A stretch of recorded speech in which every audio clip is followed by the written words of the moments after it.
네, 하나님 말씀 시편 2편입니다. 시편 2편 1절부터 12절까지의 말씀입니다. 시편 2편 1절부터 12절까지의 말씀입니다. 제가 7절부터 12절까지의 말씀을 읽겠습니다. 내가 여호와의 명령을 전하노라. 여호와께서 내게 이르시되 너는 내 아들이라. 오늘 내가 너를 낳았도다. 내게 구하라. 내가 이방 나라를 내 유업으로 주리니 내 소유가 땅 끝까지 이르리로다. 내가 철장으로 그들을 깨트리며 질그릇같이 부수리라 하시도다. 그런즉 군왕들아 너희는 지혜를 얻으며 세상의 재판관들아 너희는 교훈을 받을지어다. 여호와를 경외함으로 섬기며 떨며 즐거워할지어다. 그의 아들에게 입맞추라. 그렇지 아니하면 진노하심으로 너희가 길에서 망하리니 그의 진노가 급하심이라. 여호와께 피하는 모든 사람은 다 복이 있도다. 아멘. 네, 오늘은 그의 아들에게 입맞추라 라는 제목으로 함께 말씀을 나누겠습니다. 네, 오늘은 시편 2편의 말씀을 함께 살펴보겠습니다. 우리 먼저 시편 1편의 내용을 우리 간략하게 살펴보면, 우리 시편 1편에는 이 복 있는 사람은 이라고 시작되는 우리에게 잘 알려진 말씀이 있습니다. 이 시편 1편의 핵심 내용은 이 여호와의 율법에 대한 이 한 사람의 태도가 의인의 길과 악인의 길, 또는 이 복과 저주, 그 다음에 형통과 멸망을 가른다는 것입니다. 그래서 시편 1편에 나와 있는 이 하나님 나라의 모습은 어떤 모습이냐면, 이 하나님의 나라는 하나님의 말씀을 즐거워하고 또 하나님의 말씀에 순종하는 자가 복을 받는 나라다. 이것이 바로 하나님의 나라다라는 것을 시편 1편에서는 이야기하고 있습니다. 그리고 오늘 본문인 시편 2편에서는 그 하나님의 나라를 누가 통치하느냐에 대한 이야기를 시인은 하고 있습니다. 이스라엘은 이 하나님께 선택을 받은 민족입니다. 그리고 이스라엘은 하나님과 언약을 맺은 언약 백성입니다. 이 하나님의 언약 백성이고 하나님의 선택을 받은 이스라엘이 가장 강력한 나라가 되는 때는 바로 하나님의 뜻에 순종하고 하나님을 자신의 왕이요 자신의 통치자로 여길 때 이스라엘은 가장 강력한 나라가 될 수 있었습니다. 하지만 이스라엘이 가장 약해진 때는 언제였습니까? 급기야 이스라엘이 결국에는 이방 제국들에 의해서 멸망을 당한 때는 언제였습니까? 하나님을 왕으로 인정하지 않고 하나님의 통치를 거부했을 때. 그래서 하나님을 통치자 삼는 것이 아니라 각기 자신들의 생각을 가지고 자신들을 통치할 때 이스라엘은 가장 약해질 수밖에 없었고 이스라엘은 급기야 멸망하게 됩니다.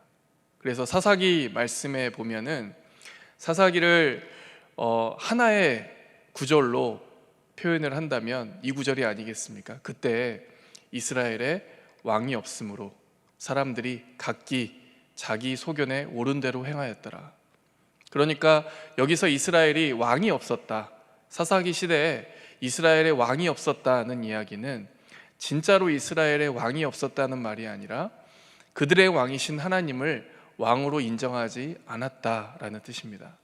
하나님을 왕으로 인정하지 않으니까 각기 자기의 소견, 자기의 생각을 왕으로 삼아 자신들을 통치하기 시작을 합니다.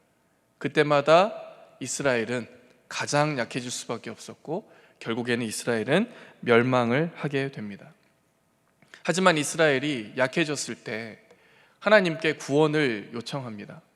자비로우신 하나님께서는 비록 이스라엘이 하나님을 왕으로 인정하지 않고 하나님의 통치를 거역한 까닭에 그렇게 되었지만 이스라엘 백성들이 약한 상태에서 하나님께 구원을 요청할 때 우리 하나님께서는 언제나 그 구원의 요청에 응답하셨습니다. 그 구원에 대한 최고의 응답, 그 구원을 요청하셨을 때 하나님께서 이스라엘 백성들에게, 더 나아가서는 우리 모든 인간에게 주신 최고의 응답, 궁극적인 응답이 무엇입니까? 하나님이 세상을 이처럼 사랑하사 독생자를 주셨으니. 우리가 가장 약한 상태에서 하나님께 구원을 요청했을 때 우리 하나님께서 주신 최고의 응답과 궁극적인 응답은 바로 하나님의 아들 다윗의 후손 예수 그리스도였다는 것입니다. 오늘 우리가 함께 살펴보게 될 시편 2편은 시편에서도 총 7편이 수록이 되어 있는데 그 7편 중에 이 한 편, 그 7편의 메시아 예언시가 수록이 되어 있는데 그 7편의 메시아 예언시 가운데 바로 하나입니다. 특별히 시편 2편은 이 신약의 저자들에 의해서 예수 그리스도가 누구신지를 설명을 할 때 가장 많이 인용이 되는 본문이기도 합니다. 우리 하나님께서 이 세상을 다스리실 때는 자신을 대리하는 이 통치자를 세우셔서 하나님께서는 이 세상을 다스리십니다. 그 대리하는 통치자를 기름 부음 받은 자라고 합니다. 기름 부음 받은 자는 히브리어로는 메시아, 헬라어로는 그리스도로 번역이 됩니다. 메시아 예수 그리스도. 무슨 뜻입니까? 예수님은 기름 부음 자이다. 기름 부음 받은 자이다. 하나님께서 보내신 이 세상의 통치자이요, 이 세상의 구원자다라는 뜻입니다. 우리가 한번 본문을 한번 차례차례 살펴보도록 하겠습니다. 먼저 1절과 2절 말씀을 보시면 어찌하여 이방 나라들이 분노하며 민족들이 헛된 일을 꾸미는가? 세상의 군왕들이 나서며 관원들이 서로 꾀하여 여호와와 그의 기름 부음 받은 자를 대적하며. 그러니까 1절, 2절에서 나오는 장면은 이 세상의 통치자들이, 세상의 권력자들이 하나님과 그의 기름 부음 받은 자를 이 대적하는 장면을 보여줍니다. 이 세상은 죄로 만연해 있기 때문에 어찌 보면 필연적으로 하나님을 대적할 수밖에 없습니다. 우리 성도의 삶도 마찬가지 아닙니까? 우리가 성도로서 하나님의 뜻대로, 하나님의 말씀대로 이 세상을 살아가려고 하다 보면은 반드시 벽에 부딪히게 되어 있습니다. 왜냐하면 우리가 살아가야 될 그 하나님의 뜻, 하나님의 원리와 이 세상의 원리는 서로 역행하기 때문입니다. 우리는 성도로서 이 세상을 살아갈 때 하나님의 뜻대로 살아가려고 하지만 세상은 이것을 호의적으로 바라보지 않습니다. 그렇기 때문에 결국에 우리는 늘 대적에 부딪히게 된다는 것입니다. 이것을 무엇이라고 합니까? 바로 성도의 고난이라고 합니다. 특별히 1절에 보면은 헛된 일을 꾸미는가 라고 하는 이 말이 나옵니다. 여기서 이 꾸미다라고 하는 히브리어가 시편 1편에 나오는 이 묵상하다라는 단어와 같은 단어입니다. 히브리어로 하가라고 하는 단어를 사용을 합니다. 시편 1편에서는 여호와의 율법을 주야로 묵상하는 자가 복이 있다 이렇게 이야기를 하는데 시편 2편에서는 이 하가라는 단어가 어떻게 이야기를 합니까? 세상의 대적들이 하나님을 대적하기 위해 꾸민다. 이 꾸민다라는 단어가 바로 시편 1편에 나오는 묵상하다는 단어와 같은 단어입니다. 세상의 대적들은 하나님을 대적하기 위해 묵상을 하고 반대로 하나님의 사람, 복 있는 사람은 하나님의 뜻을 순종하기 위해서 묵상하는 자다라는 것입니다. 우리가 하나님을 묵상하지 않으면 반드시 필연적으로 우리는 세상을 묵상하고 결국에는 하나님을 대적하는 길로 나아갈 수밖에 없습니다. 이 성도의 삶에서 회색지대는 없습니다. 성도의 삶에서 이도저도 아닌 회색지대는 없습니다. 우리가 하나님을 묵상하는 것 아니면은 하나님을 대적하는 것, 이 둘 중에 하나입니다. 하나님을 예배하든지 우상을 예배하든지 둘 중에 하나입니다. 그래서 우리가 세상을 대적하는, 세상의 대적 앞에 우리가 방어할 수 있는 최상의 방어는 바로 하나님을 묵상하는 것입니다. 이것이 바로 세상의 대적 앞에서도 우리가 방어할 수 있는 강력한 무기라는 것입니다. 그리고 다음 구절을 보시면 4절부터 6절까지 말씀인데 여기서는 세상의 대적에 대한 우리 하나님의 반응을 한번 보겠습니다.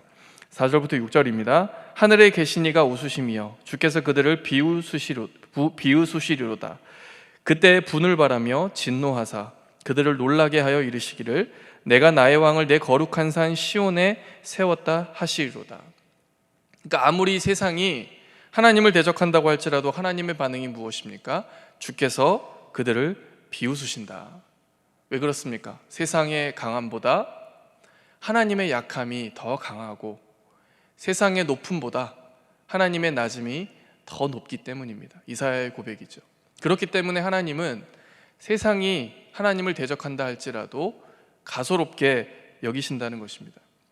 최근에 코로나라는 질병이 이 온 세계를 덮고 있는데 이 질병의 문제 앞에서도 허덕이고 전전긍긍하는 인간 아니지 않습니까?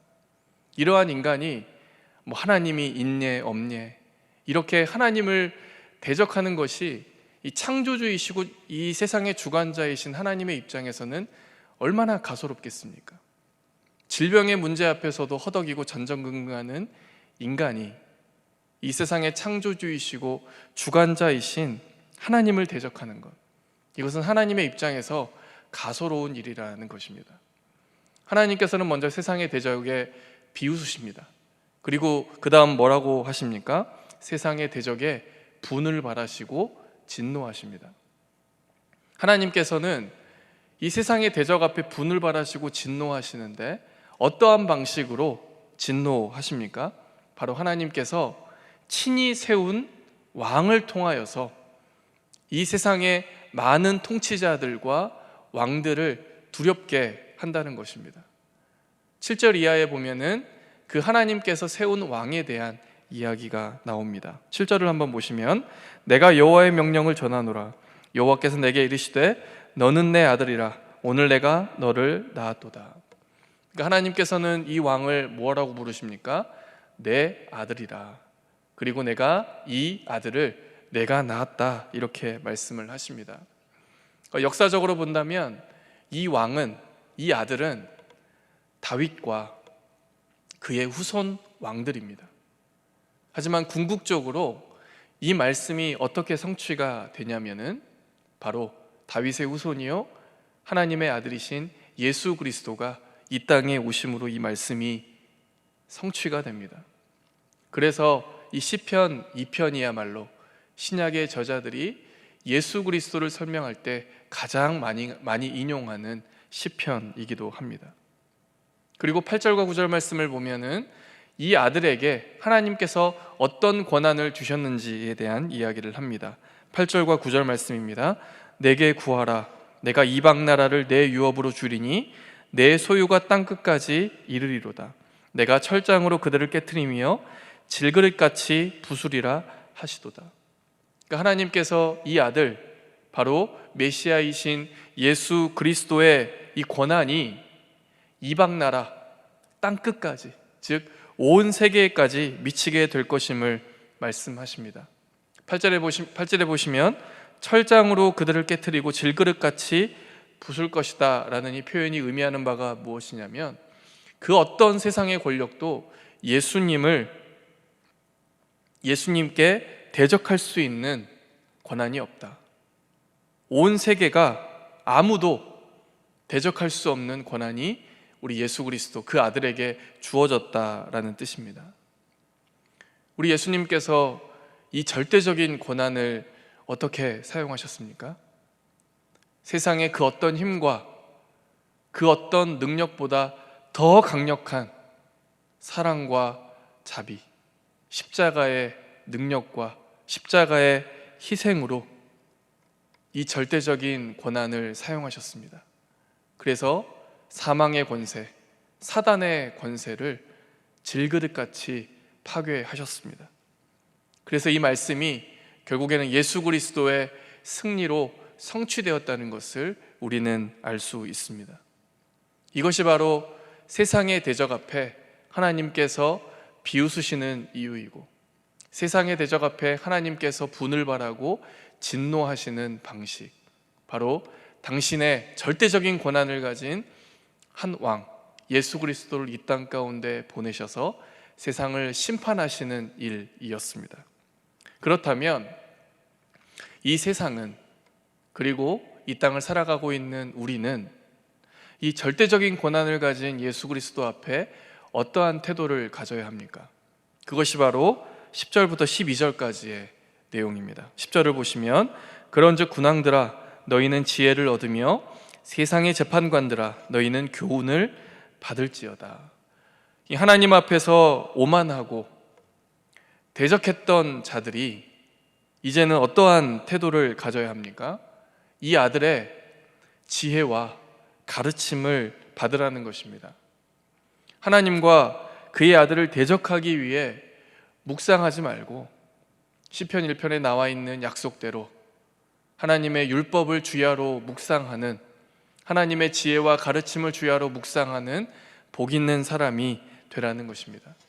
그리고 11절 말씀을 보면 여호와를 경외함으로 섬기며 떨며 즐거워할지어다. 여기에 다소 모순되는 표현이 나옵니다. 떨며 즐거워한다. 이 떤다라는 것은 두려움의 표현입니다. 그리고 하나님을 즐거워하라 이렇게 이야기를 합니다. 모순되는 표현입니다. 이 떨며 즐거워하다라는 이 표현은 우리가 성도로서 하나님 앞에 가져야 될 이 조화로운 태도인 것 같습니다. 먼저 우리는 하나님 앞에 떨어야 되고 두려워해야 됩니다.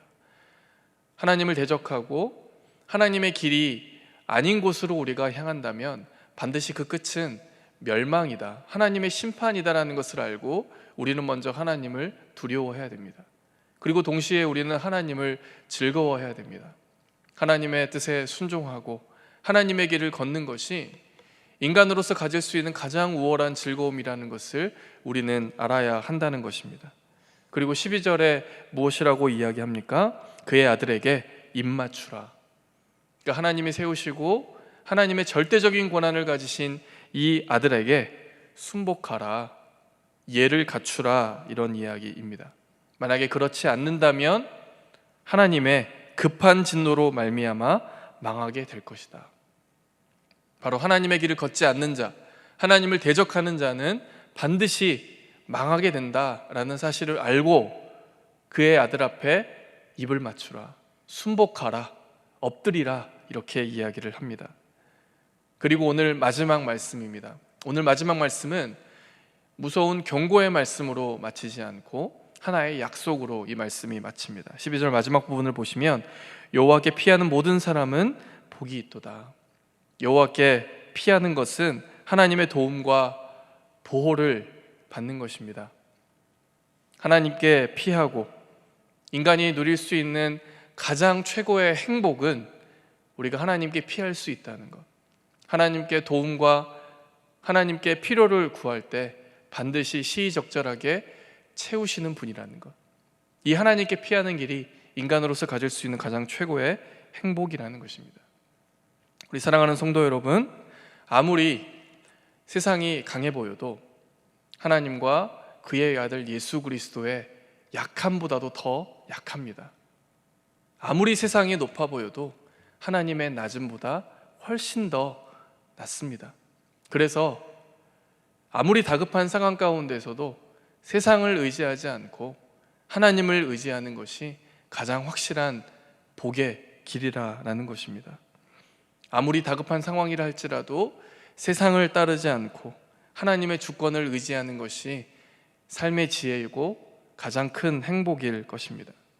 오늘 주일입니다. 오늘 주일 예배를 통하여서 우리에게 피할 길을 열어주시고 그 절대적인 권한으로 이 땅 가운데 찾아오신 그 예수 그리스도, 우리를 사랑과 자비로 품어주신 그 예수 그리스도를 높이고 그 예수 그리스도가 이 세상에 가장 강하고 위대하신 왕임을 고백하는 예배가 되기를 바랍니다. 특별히 또 우리의 삶이 세상을 의지하는 것이 아니라 하나님을 의지하는 그런 복된 길이었으면 좋겠습니다. 오늘 이 시간 기도하실 때 하나님께 피하겠습니다. 오늘 예배가 세상을 의지하지 않고 하나님께 피하는 장소가 되기를 원합니다. 이 세상의 그 어떤 복보다 가장 큰 행복, 하나님께 피하는 복을 우리에게 허락해 주십시오. 이 시간 다 함께 이러한 제목을 가지고 말씀을 붙들고 기도하도록 하겠습니다. 함께 기도하겠습니다.